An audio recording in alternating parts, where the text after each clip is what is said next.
नमः अपना कुल के देवी देवता के गोड़ लागी ओम जगे न जगमजयं स देवास्थानि धर्माणि प्रथमान्यासनति हनाकं महिमानः सचन्द्र्यत्र पूर्वे साध्या सन्ति देवाः। प्रार्थना पूर्वकम नमस्कार समर्पयामि। ऊपर रख दी, फिर फूल अक्षत हाथ में ले ली, गोड़ लागी। नमामि ओम हम हनुमते नमः वह ऊपर रख दी। चलिए फिर फूल अक्षत हाथ में ले ली। स्तोतिरम्बिके सकल समिता शिवे जगति जातमयात्नवसादिदम् अस्तुति जपार्चन चिन्तन वर्जिता न खलु कार्चन कालकलास्ति मे। प्रार्थना पूर्वकम नमस्कारान् समर्पयामि। प्रथमं शैलपुत्री च द्वितीयं ब्रह्मचारिणी तृतीयं चंद्रघंटेति कुष्मांडेति चतुर्थकं पंचमं अस्कं दमातेति षष्ठं कत्यायनीति च सप्तमं कालरात्रिति महागौरीति चाष्टमं नवमं सिद्धिधात्री च नव दुर्गा प्रकीर्तितः। प्रार्थना पूर्वकं नमस्कारान् समर्पयामि। मां अम्बा ब्रह्मा जगदम्बा देव्यै नमो नमः। पार्वती मैया के लग रख दी। फिर बेलपत्र हाथ में लेके ओम वंदे देव उमापतिं सुरगुरु वंदे जगत कारणं वंदे पन्नगभूषणं मृगधरं वंदे पशूनां पतिं वंदे सूर्यशशाङ्कवहनिनयनं वंदे मुकुन्द प्रियं वंदे भक्तजनाश्रियं च वरदं वंदे शिवं शङ्करं सौराष्ट्रे सोमनाथं च श्रीशैलमल्लिकार्जुनं पूजयन्यां महाकालं ओमकारं ममलेश्वरं परल्यां वैद्यनाथं च डाकिन्यां भीमशङ्करं सेतुबन्धतुरामेशं नागेशं दर्गामणे वाराणस्यां तु विश्वेशं त्र्यम्बकं गौतमी तटे हिमालये तु केदारं भूष्मेशं च शिवालये। एतानि ज्योतिर्लिङ्गानि सायं प्रातः पठेन्नरः सप्तजन्मकृतं पापं स्मरेण विनश्यति। प्रार्थना पूर्वकं नमस्कारान् समर्पयामि। शां सदाशिवाय नमः सपरिवाराय नमः। रख दीजिए।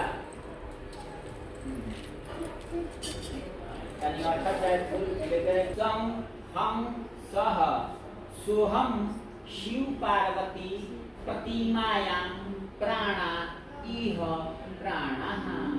ओम आं ह्रीं क्रों यं रं लं वं शं सं शं हं सः सोहम शिव पार्वती प्रतिमायां जीव इह स्थितः। ओम आं ह्रीं क्रों यं रं लं वं शं शं सं हं सः सोहम शिव पार्वती प्रतिमायां सर्वे इंद्रियाणि वाक् मनस् त्वक् चक्षु श्रोत्र घ्राण जिह्वा पाणि पादप पायुप अस्थानि इह आगत्य सुखम चिरम तिष्ठन्तु स्वाहा। वही जब फूल छोड़ दी अच्छा छूट दी। ओम मनो ज्योतिर्जुगतामाजस्य बृहस्पतिर्यगमिमं तनोर्वरिष्ठं जगद्वंशमिमं ददातु विश्वे देवाः ह्यमाद्यन्ताम्। ओम प्रतिष्ठा। सब लोग ध्यान में रखते हुए ओम सहस्रशिखा पुरखः सहस्राक्ष सहस्रपाद सभवेगं सर्वतः आस्थित्वा अतिष्ठदशाङ्गुलम्। ओम पुरुष एवेदवं सर्वं च कथयला रखाई पूजा वाला सामग्री रखाई। अब का बोलिए पंडित जी चढ़ा देनी सिंदूर चढ़ा देनी। तनी अबीर हो गए रूढ़ी हो गए हल्दी सिंदूर हो गए चढ़ा देनी। जो भी सामग्री का सब कुछ अब श्रृंगार के जो सामग्री बाटे चढ़ा दे जाओ।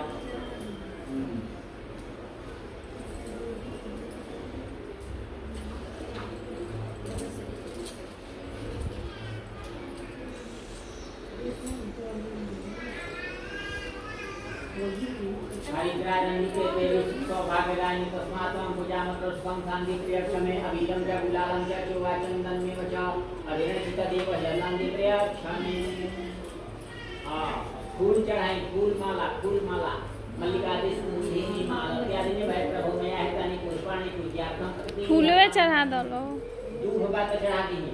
ओम कंडात पुरहंते परका परपरि केवान दुर्गे प्रथम सहस्रसती नच बेलपत्र ओम नमो वीरिने च कवचिने च नमो वायुने च बंधुने च नमः सुचाय च सुतसेनाय च नमो दुर्गाय च चन्द्राय च विष्णुपत्राणि समर्पयामि।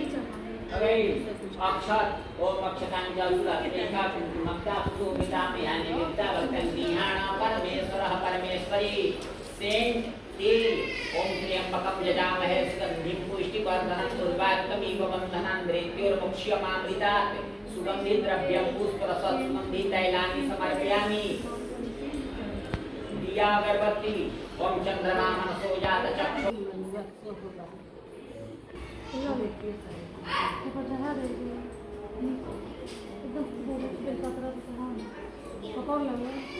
हाँ चल यहाँ से करके भोग लगा कहिया जब पकवान बनवले हो कर दोनों धर दी फल मिठाई धर दी जो भी माने सामग्री बा चॉकलेट दे देगा डैडी को दे दो वहीं पर रखा है।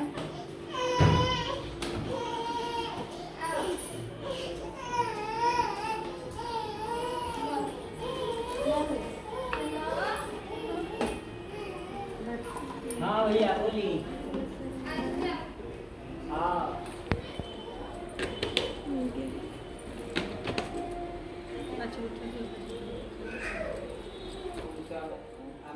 बात नहीं है चाहे पूजा पाठ के कोनो ऐसा बात नहीं कि 24 घंटा का व्रत है। जब तक काल सूर्योदय 5:57 तक ना हुई सूर्योदय तब तक मैं खाई पियल कीजिए। ऐसी श्री पार्वती जी तथा श्री शिव जी को मैं प्रणाम करता हूँ या करती हूँ। रमणीय कैलाश पर्वत के शिखर पर बैठी हुई श्री पार्वती जी कहती हैं, हे महेश्वर हमें कोई गुप्त व्रत या पूजन बताइए जो सब धर्मों से सरल हो, जिसमें परिश्रम भी कम करना पड़े लेकिन फल अधिक मिले। हे नाथ यदि आप मुझ पर प्रसन्न हो तो यह विधान बताइए। हे प्रभु इस तप व्रत या दान से आदि मध्य और अंत रहित पाप आप जैसे महाप्रभु हमको प्राप्त हुए हैं। शिव जी बोले कि हे देवी सुनो, मैं तुमको भारतवर्ष में जैसे नक्षत्रों में चंद्रमा, ग्रहों में सूर्य, वरुणों में ब्राह्मण, देवताओं में विष्णु भगवान, नदियों में गंगा, पुराणों में महाभारत, वेदों में सामवेद और इंद्रियों में मन श्रेष्ठ है। सब पुराणों और वेदों का सर्वस्व जिस तरह कहा गया है, मैं तुम्हें एक प्राचीन व्रत बतलाता हूँ। एकाग्र मन से सुनो। जिस व्रत के प्रभाव से तुमने मेरा आधा आसन प्राप्त किया है वह मैं तुमको बतलाऊंगा, क्योंकि तुम मेरी प्रियसी हो। भाद्रपद मास में हस्त नक्षत्र से युक्त शुक्ल पक्ष की तृतीया तिथि को उसका अनुष्ठान मात्र करने से स्त्रियां सब पापों से मुक्त हो जाती है। हे देवी तुमने आज से बहुत दिनों पहले हिमालय पर्वत पर इस व्रत को किया था। यह वृतांत मैं तुमसे कहूँगा। पार्वती जी ने पूछा, हे नाथ मैंने क्यों यह व्रत किया था, यह सब आपके मुख से सुनना चाहती हूँ। उत्तर की ओर एक बड़ा रमणीक और पर्वतों में श्रेष्ठ हिमवान नामक पर्वत है। उसके आसपास तरह तरह की भूमियां हैं, तरह तरह के वृक्ष उस पर लगे हुए हैं, नाना प्रकार के पक्षी और अनेक प्रकार के पशु अप्सराएं नाचती हैं। उस पर्वत राज के कितने ही शिखर ऐसे हैं कि जिनमें स्फटिक, रत्न और वैडूर्य मणि आदि की खाने भरी है। यह पर्वत ऊंचा तो इतना अधिक है कि मित्र के घर की तरह समझकर आकाश का स्पर्श किए रहता है। उसके समस्त शिखर सदैव हिम यानी बर्फ से आच्छादित रहते हैं और गंगा जल की ध्वनि सदा सुनाई देती रहती है। हे पार्वती तुमने बाल्यकाल में उसी पर्वत पर तपस्या की थी। 12 वर्षों तक तुम उल्टी टंग कर केवल धुआं पीकर रही, 64 वर्षों तक सूखे पत्ते खाकर रही। माघ मास में तुम जल में बैठी रहती और बैसाख की दोपहरिया में पंचाग्नि तापती थी। श्रावण महीने में जल बरसता तो तुम भूखी प्यासी रहकर मैदान में बैठी रहती थी। तुम्हारे पिता इस तरह के कष्ट सहन को देखकर बड़े दुखी हुए। वे चिंता में पड़ गए कि मैं अपनी कन्या किसको दूं। उसी समय नारद जी वहां आ पहुंचे। मुनि श्रेष्ठ नारद जी उस समय तुम्हें देखने गए थे। नारद जी को देखकर गिरी ने अर्घ्यपाद्य आसन आदि देकर उनकी पूजा की और कहा। नारद जी ने कहा, हे पर्वतराज सुनो, मैं भगवान विष्णु का भेजा हुआ आपके पास आया हूँ। आपको चाहिए कि यह योग्य कन्या रत्न किसी योग्य वर को दें। भगवान विष्णु के समान योग्य वर ब्रह्मा, इंद्र और शिव इनमें से कोई नहीं है। इसलिए मैं यही कहूँगा कि आप अपनी कन्या भगवान विष्णु को ही देवें। हिमवान ने कहा, भगवान विष्णु स्वयं मेरी कन्या ले रहे हैं और आप यह संदेश लेकर आए हैं तो मैं उन्हें अपनी कन्या अवश्य दूंगा। हिमवान की इतनी बात सुनकर मुनिराज नारद आकाश में विलीन हो गए। वे पीताम्बर, शंख, चक्र और गदाधारी भगवान विष्णु के पास पहुंचे।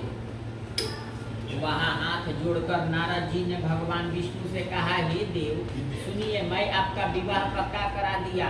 उधर हिमवान ने पार्वती के पास जाकर कहा कि हे पुत्री, मैंने तुम्हें भगवान विष्णु को दे डाली। तब पिता की बात सुनकर तुम बिना उत्तर दिए ही अपनी सखी के घर चली गई। वही जमीन पर पड़कर तुम बड़ी दुखी होती हुई विलाप करने लगी। तुमको इस प्रकार विलाप करती हुई देखकर सखी बोली, तुम क्यों इतनी दुखी हो? इसका क्या कारण बताओ। तुम्हारी जो कुछ इच्छा होगी मैं यथाशक्ति उसको पूरा करने की चेष्टा करूंगी, इसमें कोई संशय नहीं है।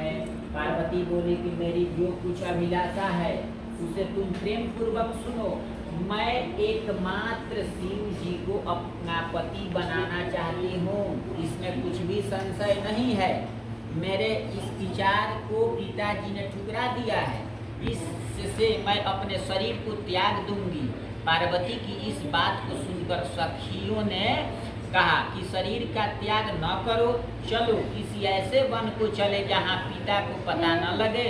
ऐसी सलाह कर तुम वैसे वन में जा पहुँची। उधर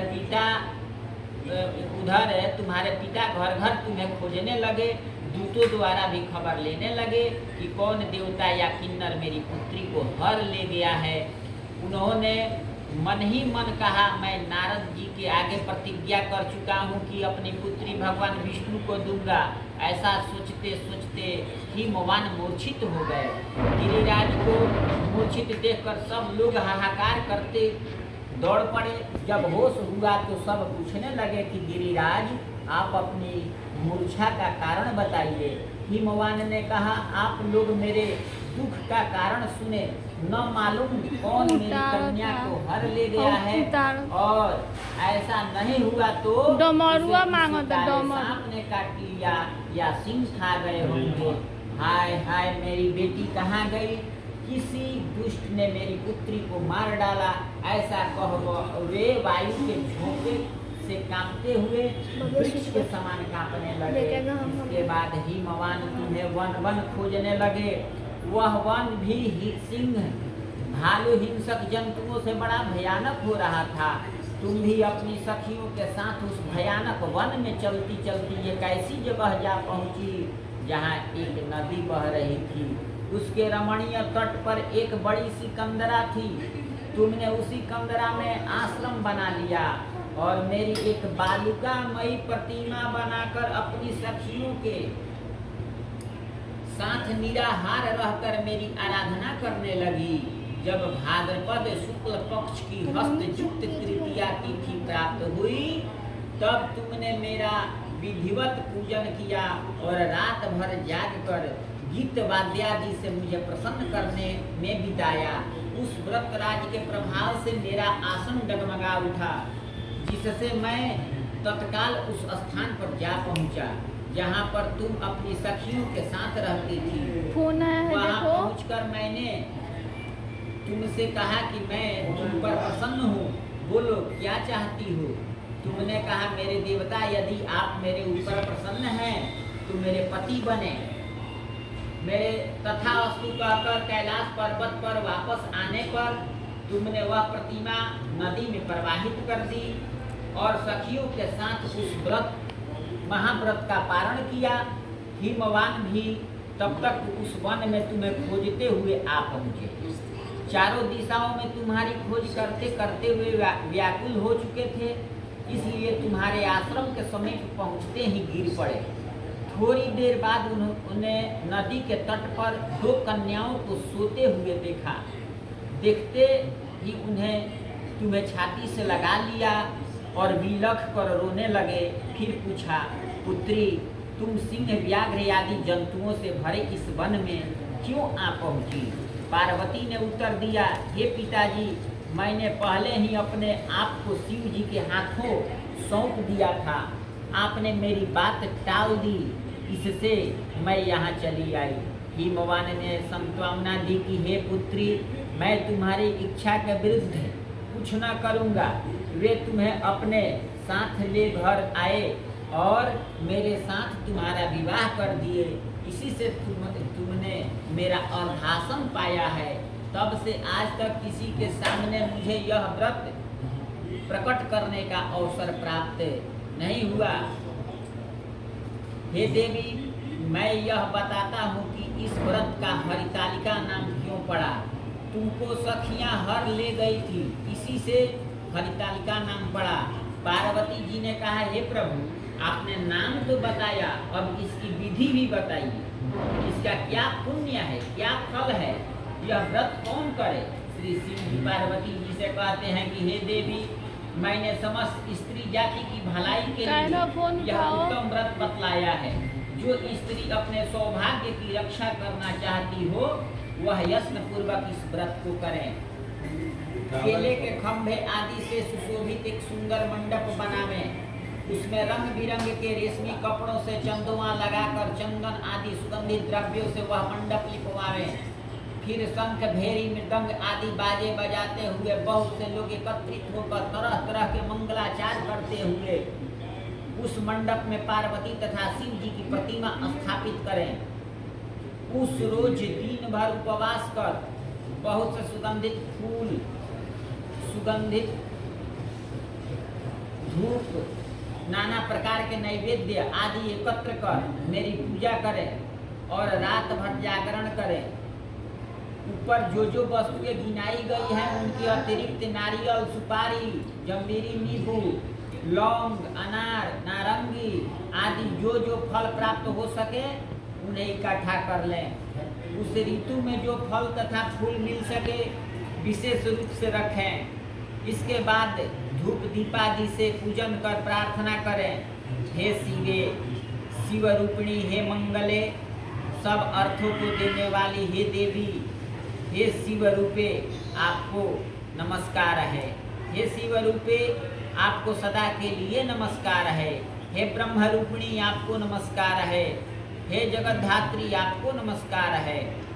हे सिंहवाहिनी, संसार के भय से भयभीत मुझ दिन की रक्षा करें। इस कामना की पूर्ति के लिए मैंने आपकी पूजा की है।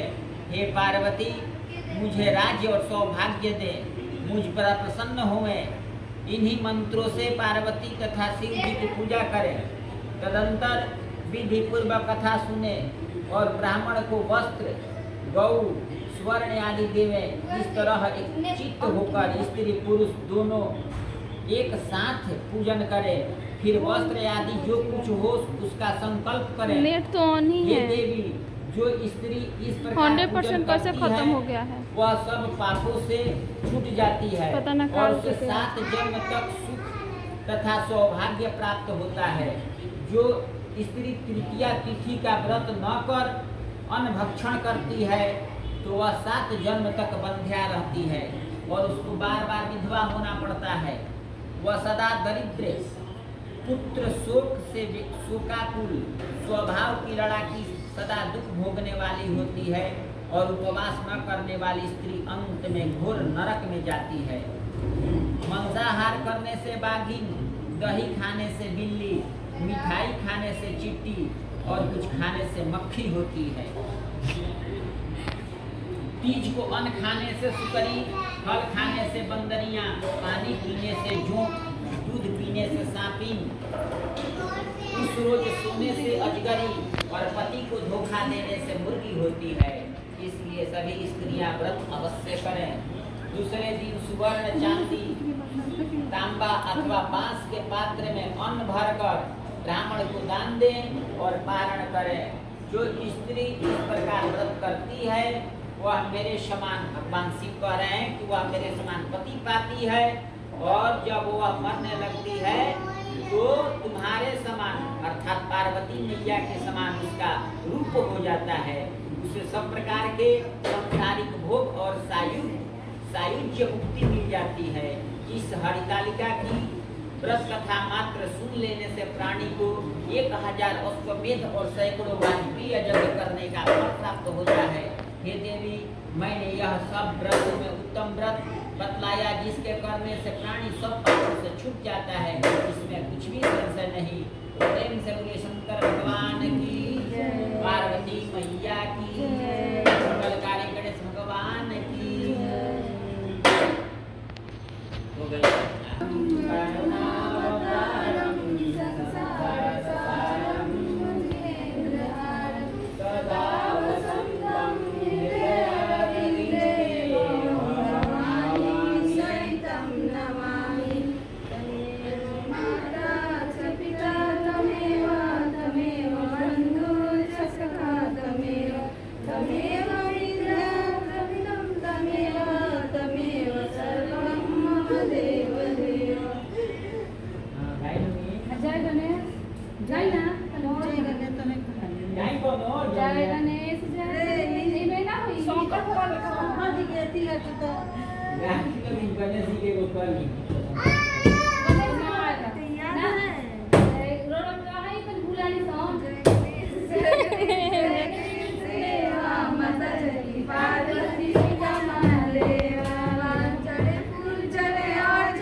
साजन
संपत्ति पावे जय शिव ओंकारा ओम जय शिव ओंकारा शिव ओंकारा शिव ओंकारा शिव ऊपर गजधारा शिव बसह चढ़न लाहो शिव कर दर्पण माला हो शिव डमरू बजाने वाला जटा में गंगा विराजत शीश पर चंद्रमा विराजत यासन मृगशाला ओम हर हर हर महादेव ओम हर हर हर महादेव ओम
कन्याकुमारी च धीमहि तन्नो दुर्गे प्रचोदयात् ओम शेवंती कावकुल चंपक पाटलाब्जै पुन्नाग जाति करवीर रसाल पुष्पै विल्लो प्रवाल तुलसी दल मंजरी भी त्वं पूजयामि जगदीश्वर मे प्रसीदः पापो हम पाप कर्मा हम पापात्मा पाप संभव त्राहि मां पार्वती नाथ सर्व पाप हरो भवः प्रेम से बोलिए शंकर भगवान की जय पार्वती मैया की जय मंगलकारी गणेश भगवान की जय भक्त वत्सल हनुमंत लाल की जय कुल देवता की जय ग्राम देवता की जय स्थान देवता की जय वास्तु देवता की जय सभी देवता की जय सभी देवी की जय इसमें शामिल होने वाले सभी लोगों की जय सबके माता पिता गुरु महाराज की जय जगकर्ता की जय उनके सकल परिवार की जय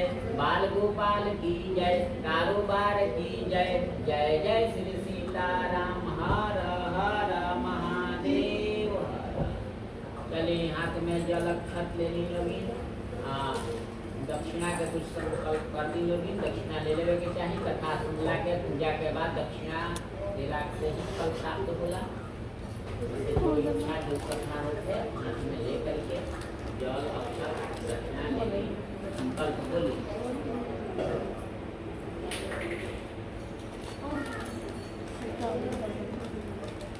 देखिए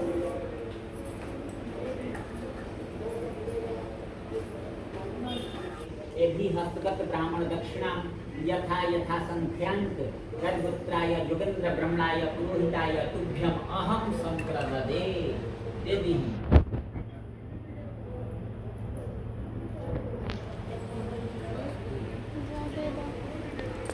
दादी लगी दादी हो जाए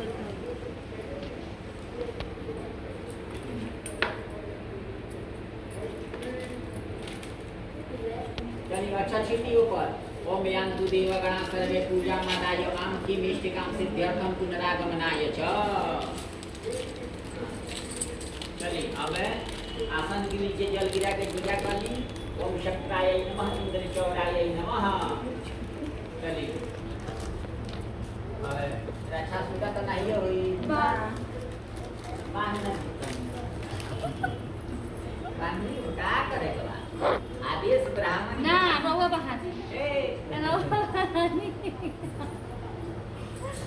मंत्र पढ़ के